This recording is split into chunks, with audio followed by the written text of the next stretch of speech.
હળવદ નગરપાલિકા સામાન્ય ચૂંટણી 2025નું આજે સવારે 7 વાગ્યાથી મતદાન શરૂ થઈ ગયું છે। અત્યારે મારી દ્રષ્ટિએ 35% ઉપર મતદાન થઈ ગયું છે 12 વાગ્યા સુધીમાં, અને અમને પાકો વિશ્વાસ છે વધુમાં વધુ મતદાન થાય એના માટે ભારતીય જનતા પાર્ટીના કાર્યકર્તાઓ ખૂબ મહેનત કરી રહ્યા છે અને લોકો પણ સ્વયંભૂ રીતે મતદાન મથકે આવી અને ઉત્સાહભેર મતદાન કરી રહ્યા છે।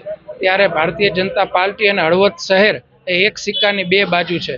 હળવદના વિકાસમાં ભારતીય જનતા પાર્ટીનો સિંહ ફાળો છે અને ભારતીય જનતા પાર્ટીનો જે હળવદમાં ગ્રોથ થઈ રહ્યો છે દિવસે દિવસે, એમાં હળવદના મતદાતાઓએ ખૂબ આશીર્વાદ ભારતીય જનતા પાર્ટીને આપ્યા છે। એટલે હું ભારતીય જનતા પાર્ટીના બૂથ લેવલના કાર્યકર્તાઓના જોર ઉપર અમારા એક ભારતીય જનતા પાર્ટીના સૈનિક કે જે સંકલ્પ કર્યો છે 28 સીટમાં ભાજપનો ભગવો લહેરાશે, એમાં કોઈ શંકાને સ્થાન નથી। અને અમારા કાર્યકર્તાઓ છેલ્લા 10-15 દિવસથી લોકોની વચ્ચે રહી અને એમનો વિશ્વાસ જીતવામાં એકદમ સફળ થયા છે। અને 18 તારીખે જે આવનારા 18 તારીખે રિઝલ્ટ છે એમાં 28 સીટ ઉપર ભારતીય જનતા પાર્ટીનો ભગવો લહેરાશે, એમાં કોઈ શંકાને સ્થાન નથી। અસ્તુ ભારત માતા કી જય, વંદે માતરમ।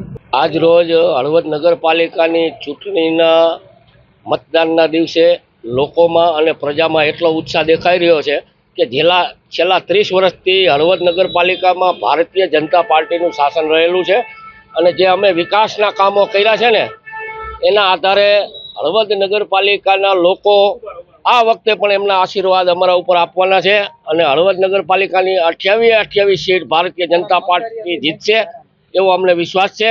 અને લોકો જે ઉત્સાહભેર મતદાન કરી રહ્યા છે, અત્યારે આપ તમામ વોર્ડની અંદર જોઈ શકો છો કે લાઈનો લાગી છે અને સ્વયંભૂ લોકો આવે છે મતદાન કરવા માટે। એટલે છેલ્લા 30 વર્ષની અંદર ભારતીય જનતા પાર્ટીએ હળવદ શહેરના વિકાસની અંદર જે કામ કર્યું છે ને એને લોકો પ્રાધાન્ય આપી અને લોકોમાં ઉત્સાહ અને મતદાન કરી રહ્યા છે। એટલે હું એવો વિશ્વાસ વ્યક્ત કરું છું કે 28 સીટ ભારતીય જનતા પાર્ટી જીતશે। અસ્તુ ભારત માતા કી જય, વંદે માતરમ।